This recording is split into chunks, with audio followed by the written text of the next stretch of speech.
Hey everyone, Greenland Migration is directed by Rick Roman Waugh and is the direct sequel to Greenland, which was released all the way back in 2020.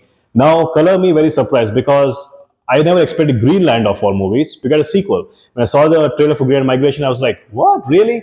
I mean, it was a shocker to me, and so it was quite a pleasant surprise, I must say, and I have to talk about this. Now, Greenland Migration takes place after the events of the first film, where Clark the Comet, which is basically a world ender, decimated most of the planet. Now, human life as we know it, the regular life, ceases to exist. Now, our main protagonist, the Garrity family, is trying to survive and get by, just like the other chosen lucky ones, in a bunker. However, are they really lucky though? Because this bunker, as we come to know very quickly, is not exactly a safe haven. When the comet hit the Earth, it's not like it hit the Earth and everything's back to normal. No, far from it. It caused a lot of complications, like tectonic plates would disturb the environment, the ecosystem, everything changed forever, because of which there were constant earthquakes. Now, these earthquakes basically are destroying the bunker. Many even died there.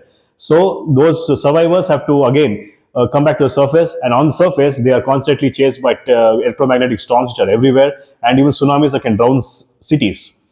Now, this is the basic scenario right now. So, for our Garrity family, at least, there's only one objective. They have to search for the crater, the place where the basically it's a point of impact where the comet hit.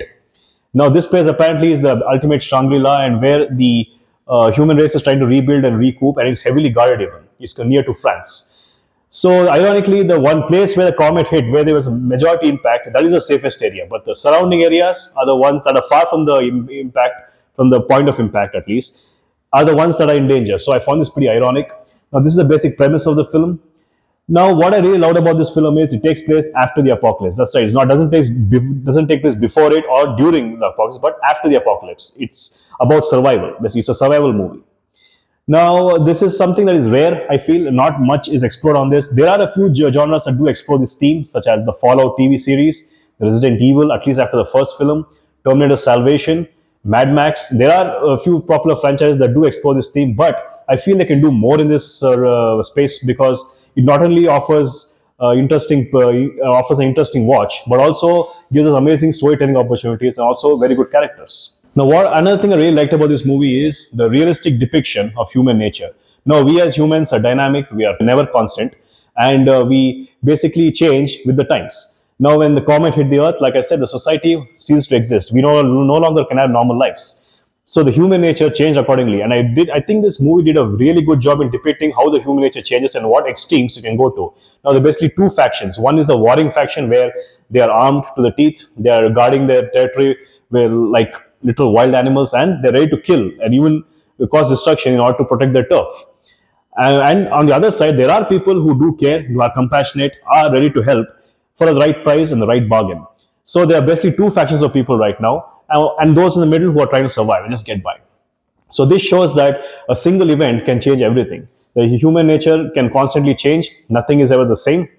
And I think this movie did a very good job at depicting that in a realistic fashion. Gerard Butler and Monica Baccarin are once again reprising the role as the Garrity family's members, and they have done a very good job. And they did a say, and then they have a constant performance. Like they gave a good performance the first one, and in the second one, I can see the consistency. I can see that they're giving the same level of interest and dedication to their roles, and that's a very good thing. And Gerard Butler, well, I'm a big fan, and always an interesting presence. Now, the CGI and the work that was put into creating these electromagnetic storms, which were basically prevalent towards the entire movie, and was a constant threat, and also to the tsunamis, they were great. They were made for a very good spectacle, and this is one of the main things why this movie is worth watching in the theaters.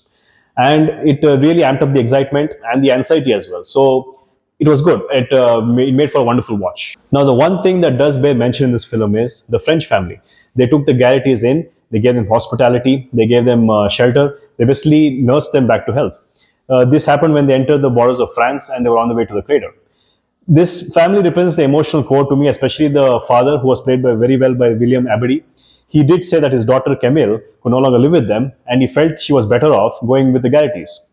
It was quite tear-jerking, and I feel this does bear mention, because it is a strong emotional core in the film among all the other things, and it does add heart to the film. However, there's one thing I like to point out, though. The one thing that was solely missing, like it was not there in this movie, was the constant tension, the grip that really hooked me into the first film. In the first film, the comet was about to hit. It had not made the impact yet. It was just the world was under threat of getting impacted. That can sometimes be much more stressing than the actual impact. Trust me, it is possible that way. So I felt the first movie had the real tension, the grip. They were always on. There was the sense of urgency. They were always on the run, and that really kept me at the edge of my seat. However, in this movie, that was not there. We knew they were going to a destination. We knew ultimately at the end of the movie they're going to reach the destination. But there was that tension and that grip was sorely lacking in this movie. Of course, they were in danger. It's not like they were safe. They were just chilling out. No, but I didn't feel the tension. I didn't feel the grip, that's why I feel the first movie will always be slightly better for me can compared to the second movie. Don't get me wrong. This is a good movie, and it's definitely worth a watch. But I felt the first film had that extra scare factor that this movie did not have. Now, however, if you're looking for an apocalyptic movie that is realistic and it's not just about special effects or the danger, it's not just about spectacle, but also about the human condition, then I highly recommend Greenland and its sequel, The Migration, because it is definitely unique. They've definitely done something different, and it's definitely worth watching and even owning at your home. Now, will I recommend this movie personally? I would say yes. I would definitely recommend it. Definitely do watch it in theaters if you can. This movie, especially compared to the first one, it's made for theaters. It has more grander spectacle. It has the kind of cinematography that makes it viable or conducive to be watched in the theaters. So I highly recommend to do watch it in the theaters, and do let me know what you think about it. And of course, please do subscribe and like my videos. It really mean a lot to me. And so let's invest cinema together. I'll see you soon. Bye for now.